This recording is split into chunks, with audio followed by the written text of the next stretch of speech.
Today I'm making a chocolate chip Funfetti crumb cake.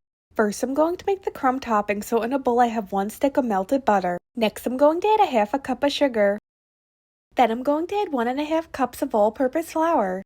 Next I'm going to add 1/3 of a cup of rainbow sprinkles. Then add 1/3 of a cup of mini chocolate chips. Mix that up until everything's well combined and you'll start to see little crumbs form. Next I'm going to make the cake, so I'm going to add 1 box of Funfetti cake mix into a bowl. Next I'm going to add 1/3 of a cup of mini chocolate chip.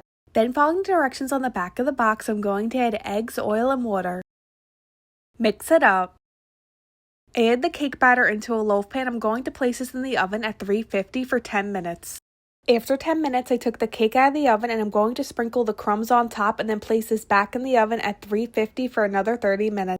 Once the cake was done and cooled, I added it to a tray and I dusted it with some powdered sugar, and here's an up-close look.